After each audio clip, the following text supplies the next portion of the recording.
Hi everyone, in this lecture video we're going to go over bacteria and gram staining. So first let's talk about the objectives for this lecture. You should be able to identify the diversity of prokaryotic cell types among bacteria. You should you will learn to investigate where bacteria live, and you will learn to identify physical properties of bacteria. So this will include colony morphology, cell shape, the arrangement of bacteria, and their cell wall structure. First, let's talk about the difference between prokaryotic and eukaryotic cells. Cells in general can be divided into two broad categories, prokaryotic or eukaryotic. Prokaryotes are believed to be the most primitive types of cells. It is believed that they were around much longer than eukaryotic cells. So they're going to be much simpler, they're going to be smaller. You'll find that when you're trying to find them under the microscope, eukaryotic cells are going to be much easier to find. Prokaryotes are a little bit more difficult to find and they require higher magnification.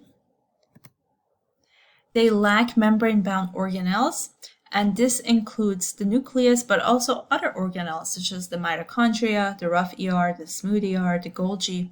All those organelles that you would see in a typical eukaryotic cell are missing in prokaryotes. Now, just because there isn't a nucleus, it does not necessarily mean that there isn't a DNA. All cells have genetic information, and bacteria do have DNA. They have a circular chromosomal DNA. And bacteria are going to also have ribosomes, just like eukaryotic cells. However, they have a different type of ribosome called the 70S ribosome. And this is why antibiotics will target bacteria in your body, but not your own cells. And that is because antibiotics are targeting the 70S ribosome that is present in bacteria, but not in eukaryotic cells. And you can see a diagram here, and as you could see, there are no organelles present in this bacterium. Eukaryotes, on the other hand, are going to be much larger and more complex. They require more energy. They do contain membrane-bound organelles, so they have a nucleus, and you will see other organelles, such as the mitochondria, the Golgi, and all the other organelles. And they do have ribosomes, but they have another type of ribosome called the ADS ribosome. So whenever you are having to identify prokaryotes versus eukaryotes, keep in mind that bacteria and archaea are the two types of species, the two types of organisms that are considered prokaryotes, and everything else is going to be eukaryotic. And here are two other illustrations of prokaryotes versus eukaryotes. So here you have a prokaryote and here's a eukaryote, and as you can see, a eukaryote is going to be more complex. There's just a lot more going on here in the cell.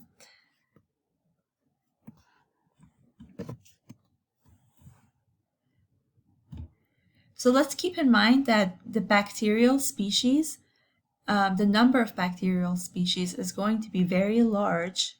There are many species of bacteria out there that we cannot always study in lab, because in order for us to identify and study bacteria, you have to find them, isolate them, but give them the right environment and the nutrients so that they can survive and reproduce.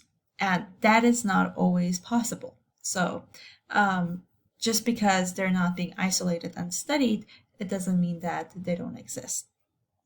So not all bacteria are able to be grown in the lab. And let's also keep in mind that not all bacteria are pathogenic. Many of them, some of them cause disease, but many of them are harmless, and some of them are actually beneficial for your body, such as your gut flora. Bacteria are going to be considered single-celled organisms. They are prokaryotic, so they lack a nuclei and other organelles. They do have a cell wall, but keep in mind this is not the same cell wall that you would find in a plant cell. In bacteria, the cell wall is going to be made out of peptidoglycan, and it's either going to be very thick or very thin, and we're going to talk about that. And they're going to be much smaller than eukaryotic cells. And bacteria come in 3 different types of shapes that we will talk about in just a second. And when you look at bacteria under the microscope, you'll notice that they have distinct arrangements. So they're you're going to see that some bacteria that are going to be in pairs, some are going to be in groups, and some are just going to be spread out. And that's actually something to pay attention to when you're trying to identify a specific species of bacteria.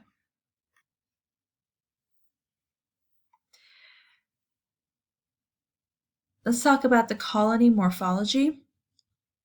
So if you are a biology major, at some point in your undergraduate career, you will be given a sample of bacteria and you will be asked to identify what it is. So it's called an unknown. You'll be given an unknown. And in some cases, you might be given more than one unknown. You might be given 2 different unknowns and you'll have to identify them. One of the first things you're going to do is to isolate the bacteria and grow them on a petri dish. And when you grow them, you will see these colonies, as you can see over here, forming on your petri dish. And you always want to make sure that you take good notes of the colonies, because that tells you something about the bacteria that you're dealing with. It is one of the things that is going to help you find the correct identification for your unknown. So you want to pay attention to the color. They're usually white. Most colonies are usually white, but that's not always the case. Sometimes they're green, a little bit green, sometimes they're pink. So write that down, take note of that. And you should also pay attention to if it is cloudy, if it's clear, if it's transparent. Pay attention to the moisture level. Some colonies are going to be very dry and some are going to appear very moist, and some are going to have this in-between consistency. And the size is something you should pay attention to. Some of these colonies are very large and some of them are going to be very small. And pay attention to the border of the colony. Some are going to have a very smooth border like this one over here. And some are going to have this fuzzy border, as you can see over here, or this one over here. So pay attention to the texture of that colony. Take notes, take pictures. And you should record the number of colonies that you see on your petri dish. Bacteria are going to come in 3 different shapes. It is quite easy to identify them on this slide, but when you're looking at an actual slide of bacteria, it could be a little bit more complicated. These rod-shaped bacteria are called bacillus or bacilli. These that are going to be spherical are going to be called coccus or cocci, and the spiral-shaped bacteria are going to be called spiralis or spirilla. So remember these and practice looking at them under the microscope, because sometimes, for example, when bacillus is dividing, it kind of looks like coccus. So you want to practice looking at them. You have to get your eyes used to identifying these different types of shapes. And this will be very important to keep note of when you're trying to identify a particular type of bacteria. You always want to find the shape of the bacteria.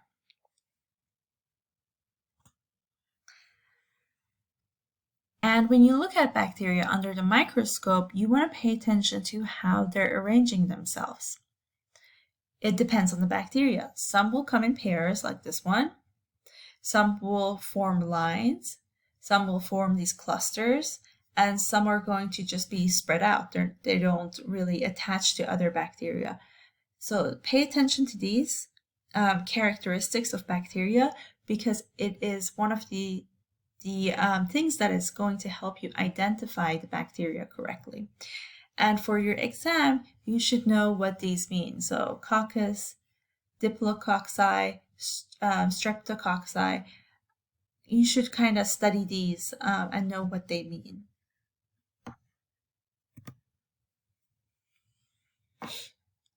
Next, we're going to talk about the cell wall types in bacteria. You're either going to have them be gram-positive, and gram-positive bacteria will stain purple after gram staining, or they're going to stain pink, which means that they're going to be gram-negative, as you could see here.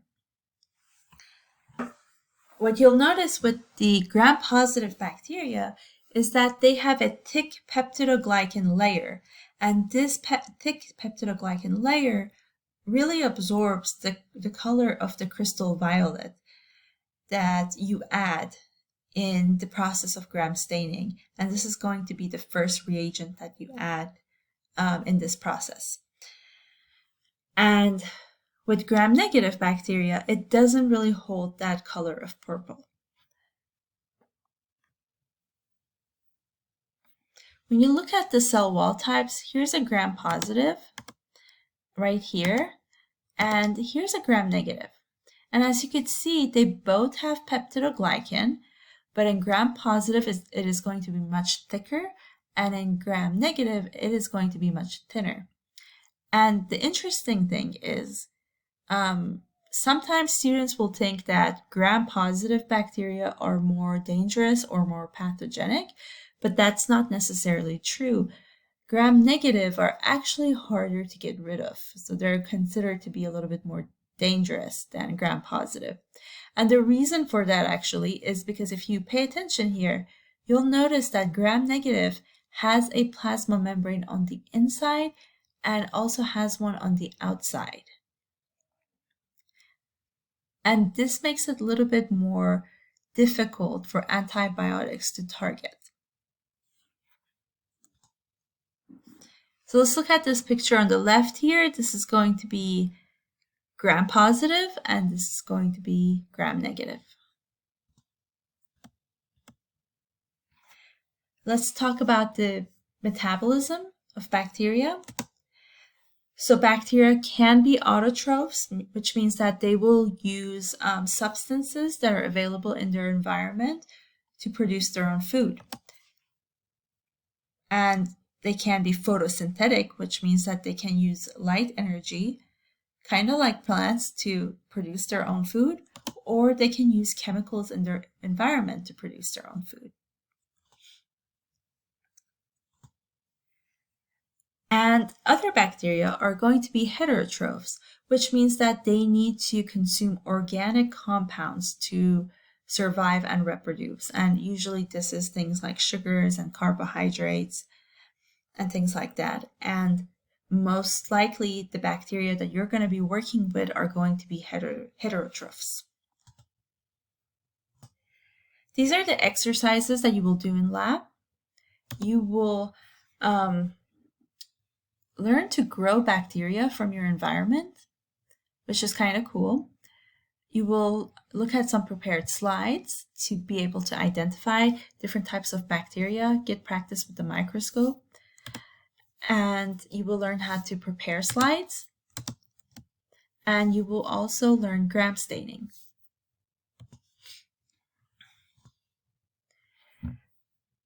For environmental sampling, you're going to take a petri dish like this over here, and it is going to have agar gel in it with some nutrients to grow bacteria. You're going to take a Sharpie, and you want to make sure that you put your name on it, and you're going to divide this, draw lines on it, and divide this petri dish into sections. And you're going to think about different places that you want to take bacteria from and grow. So this can be your tabletop, it could be the bathroom, it can be the floor, or it can be your skin. You choose. several different locations that you want to pick up bacteria from. What you're going to do is you're going to open your cotton swab and you're going to dip it in saline solution, and then you're going to rub that cotton on the surface of the area that you want to investigate. So your tabletop, your skin, the bathroom, the floor, wherever. And then you're going to take that swab and rub it on the gel that's inside this petri dish. Now, what you don't want to do is rub too harshly, because you don't want to pierce into the gel. As long as you're rubbing it on the surface of the gel, the bacteria will get there. You're not, even if you don't see anything, they're there. And then you're going to leave this petri dish in an incubator that is 37 degrees. And you will see colonies appear in 24 to 48 hours. And it will look something like this over here. And keep in mind, these are not isolated bacteria. So you're probably looking at many different types of bacteria that you've picked up from the environment. If you're trying to grow one specific type of bacteria, you have to isolate the bacteria, and that is a whole different process. For the second exercise, you're going to practice looking at prepared slides. You don't really have to do anything. You just have to really learn to use the microscope properly. As long as you know how to do that, you should easily be able to look at these slides. And this is important, again, because you want to practice identifying bacteria.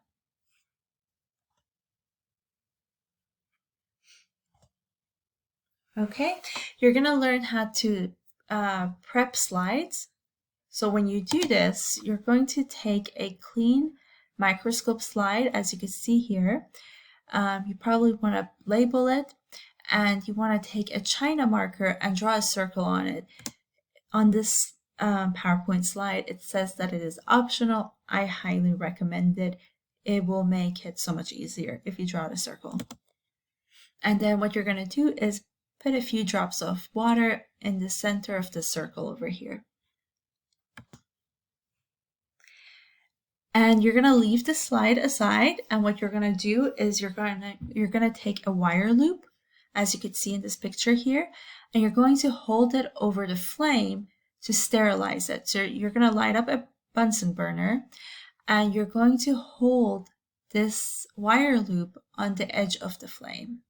And you're going to hold it until it turns red. And once it is turned red, you remove it, wait for a few seconds, I would say maybe 30 seconds or so. And while you're waiting for it to cool off, you shouldn't place it anywhere. So this wire loop shouldn't touch anything while it is cooling off.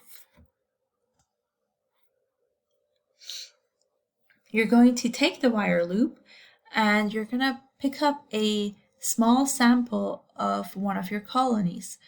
You don't want to pick up the whole colony, but as long as this wire loop touches the colony, it will pick up some bacteria. So gently pick up a small amount of bacteria from the colony, and then what you're going to do is rub it on this circle over here where we had the water.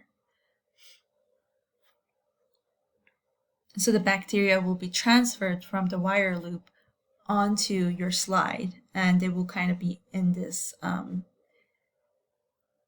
they will be mixed with the water over here. And you're going to set the slide aside, and you're going to allow it to air dry.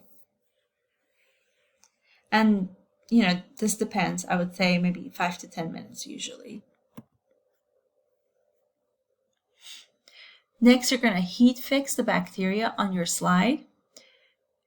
This is where you want to make sure you're not burning off your bacteria. It really doesn't take much to heat fix the bacteria. What you're going to do is light up the Bunsen burner, and you're going to pass the slide over the fire on the Bunsen burner, over the flame. And you should not hold it more than 1 second. So one Mississippi, and that's it. If you want to pass it the second time, that's fine, but don't do it more than twice.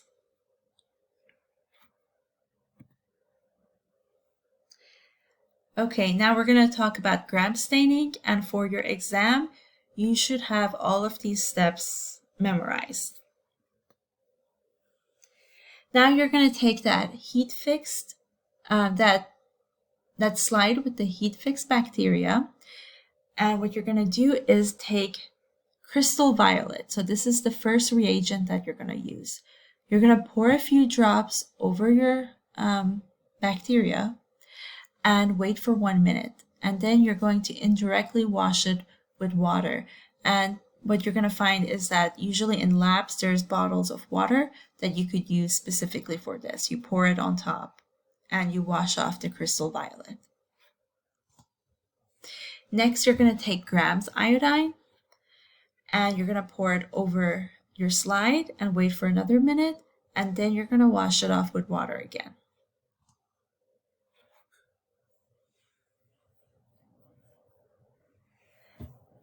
And next, you're going to put a few drops of alcohol on top of your slide and wait for about 10 seconds. And then what you're going to do is add another reagent called safranin on your slide and then wait for another minute and then wash it off with water. And you're just going to dab it off with paper towel and look at it under the microscope. And what you'll notice is that if it is gram positive, it will appear purple. If it is gram negative, it is going to appear pink. So this is a mix of gram positive and gram negative bacteria, but you can see them isolated here. Here's the gram negative and here's the gram positive. Bacteria are actually best seen under the 100x objective, and that's the one where you have to use oil. You don't use that in general biology. You do that in microbiology. For general biology, you will be using the 10x and the 40x to look at the bacteria.